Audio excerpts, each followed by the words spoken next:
ചരിത്രത്തിൽ ആദ്യമായി സ്വർണം പവന് വില 70,000 കടന്നിരിക്കുകയാണ്. ഗ്രാമിന് 25 രൂപ കൂടി ഇന്നത്തെ വില 70,160 ആണ്. 8,770 രൂപയാണ് ഒരു ഗ്രാം സ്വർണത്തിന്റെ വില. നോക്കൂ, 4,360 രൂപയാണ് വെറും 3 ദിവസം കൊണ്ട് കൂടിയത്. ആഗോള വിപണിയിലെ മാറ്റങ്ങൾ, ഡൊണാൾഡ് ട്രംപിന്റെ ബുദ്ധിമോശങ്ങൾ, ഇതെല്ലാം ആഗോള വിപണിയിലെ ഈ വിലക്കയറ്റത്തിന് കാരണമാണ്. ബിനിലാണ് വിവരങ്ങളുമായി ചേരുന്നത്. ബിനിൽ, സ്വർണത്തിന്റെ വില 70,000 കടന്നിരിക്കുന്നു. 70,000 എന്ന മാജിക്കൽ നമ്പർ കഴിഞ്ഞ് കുതിക്കുകയാണ്. ഈ പോക്ക് പോവുകയാണെങ്കിൽ 75,000 എന്നുള്ളത് നമ്മൾ അടുത്ത ദിവസം വായിക്കേണ്ടി വരും. സ്വർണ്ണ വില കൂടിയ പശ്ചാത്തലത്തിൽ എന്താണ് ഗോൾഡ് മർച്ചന്റ്സും അതുപോലെ തന്നെ വ്യാപാര ലോകവും ഇതിനോട് പ്രതികരിക്കുന്നത്? അഭിലാഷ്, ഇതൊരു ട്രംപ് എഫക്റ്റ് തന്നെയാണ്. അന്താരാഷ്ട്ര വിപണിയിലുള്ള മാറ്റങ്ങൾ, നികുതി, പകര നികുതി, ഇതെല്ലാം തന്നെ ഈ സ്വർണ്ണവിലയെ ബാധിച്ചിരിക്കുകയാണ്. ഇതിൽ ഏറ്റവും പ്രധാനപ്പെട്ട ഒരു കാര്യം എന്നത് നമ്മുടെ സംസ്ഥാനത്തേക്ക് വന്നാൽ ഏറ്റവും കൂടുതൽ സ്വർണം വാങ്ങുന്ന ഒരു സമയത്താണ് ഈ തീ പിടിച്ച വില വന്നിരിക്കുന്നത്. അതാണ് വലിയ ആശങ്കയുണ്ടാക്കുന്നത്. അഭിലാഷ് നേരത്തെ ചൂണ്ടിക്കാണിച്ച പോലെ സംസ്ഥാനത്തെ സ്വർണ്ണ വ്യാപാരികളെ സംബന്ധിച്ചിടത്തോളം വലിയ ആശങ്കയുണ്ടാക്കുന്ന ഒരു ഘടകമാണ് ഇത്തരത്തിൽ സ്വർണ്ണവില കുതിച്ചു കയറുക എന്നത്. ഈ സ്വർണം വാങ്ങാൻ കാത്തിരിക്കുന്നവർക്ക് അതിനേക്കാൾ വലിയ പൊല്ലാപ്പാണ്. കരുതി വെച്ചിരുന്ന പണത്തിനൊന്നും സ്വർണം കിട്ടാത്തൊരവസ്ഥയിലേക്ക് അവർ പോവുകയാണ്.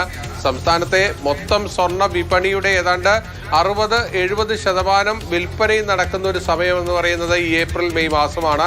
അതുകൊണ്ട് തന്നെ ആ സമയത്ത് ഇത്രയും തീപിടിച്ച വില വരുമ്പോൾ എല്ലാവരും അങ്കലാപ്പിലാണ്. എങ്ങനെ ഈ സ്വർണം വാങ്ങാൻ പറ്റുമെന്നതാണ് പലരും സംശയിക്കുന്നത്. ഇതിൽ നമ്മൾ ശ്രദ്ധിക്കേണ്ടത്, ഒരു പവൻ സ്വർണത്തിന്റെ വില 70,000 എന്ന് കണ്ട് നമ്മൾ ഒരു പവൻ സ്വർണം വാങ്ങാൻ ചെന്നാൽ 70,000 രൂപയ്ക്ക് സ്വർണം കിട്ടില്ല.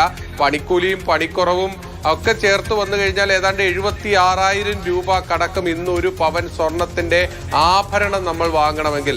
അതാണ് ഇവിടുത്തെ ഏറ്റവും പ്രധാനപ്പെട്ട കാര്യം. വരും ദിവസങ്ങളിൽ ഇനിയും മുന്നോട്ട് പോകാനുള്ള സാധ്യത തന്നെയാണുള്ളത്.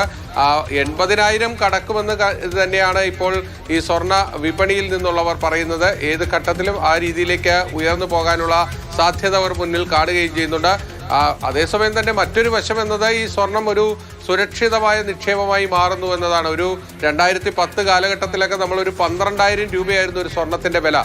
15 വർഷം കൊണ്ട് അതെത്തി നിൽക്കുന്നത് 70,000 കടന്നാണ്. അപ്പോൾ പണം കയ്യിലുള്ളവർക്ക് ഏറ്റവും സുരക്ഷിതമായുള്ള നിക്ഷേപവും ഏറ്റവും പെട്ടെന്ന് അതിൻ്റെ മൂല്യം കൂടുന്നതുമായിട്ടുള്ള ഒരു സാധനമായി സ്വർണം മാറുകയും ചെയ്യുന്നു. എന്തായാലും നമ്മുടെ ഇവിടെ ഒരു കല്യാണ സീസണാണ്.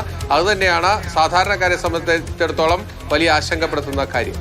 തീർച്ചയായിട്ടും വലിയ വിലക്കയറ്റമാണ്. കല്യാണ സീസൺ എന്നുള്ള നിലയിൽ ആളുകൾക്ക് ഇപ്പോൾ സ്വർണം വാങ്ങാനിരിക്കുന്ന ആളുകൾക്ക് ഇത് ബുദ്ധിമുട്ടുണ്ടാകും. പക്ഷേ നിക്ഷേപം എന്നുള്ള നിലയിൽ നമുക്ക് ഭാര്യ ഇപ്പോൾ 2010 ഓരോ മാസം ശമ്പളം കിട്ടുമ്പോഴും ഓരോ ഗ്രാം വീതം സ്വർണം വാങ്ങിച്ചു വെച്ചിരുന്നെങ്കിൽ ഇപ്പോൾ എത്ര പണം നമുക്ക് അതുവഴി അതൊരു ഇൻവെസ്റ്റ്മെന്റ് എന്നുള്ള നിലയിൽ ഇപ്പോൾ സ്വർണ്ണം സുരക്ഷിതമായിട്ടുള്ള ഒരു നിക്ഷേപമാണ്. റിയൽ എസ്റ്റേറ്റിനേക്കാളും മറ്റ് ബാങ്ക് നിക്ഷേപങ്ങളെക്കാളും അതുപോലെ തന്നെ ഓഹരി വിപണിയേക്കാളും ഒക്കെ യാതൊരു തരത്തിലും താഴേക്ക് പോവില്ല എന്ന് ഉറപ്പുള്ള, ഫ്ലക്ച്വേഷൻസ് ബാധകമല്ലാത്ത ഒരു സുരക്ഷിത നിക്ഷേപമാണ് സ്വർണം എന്ന കാര്യം ഒരിക്കൽ കൂടി അടിവരയിടുകയാണ്. ആഗോള വിപണിയിലെ ചാഞ്ചാട്ടങ്ങൾ ഒരു പ്രധാനപ്പെട്ട ഘടകമാണ്. അമേരിക്ക 90 ദിവസത്തേക്ക് ഇന്ത്യ അടക്കമുള്ള രാജ്യങ്ങൾക്ക് മേൽ ചുമത്തിയിരുന്ന പകരച്ചുങ്കം മരവിപ്പിച്ചിട്ടുണ്ട് എങ്കിലും ഈ ഫ്ലക്ച്വേഷൻസ് മാറുന്നില്ല.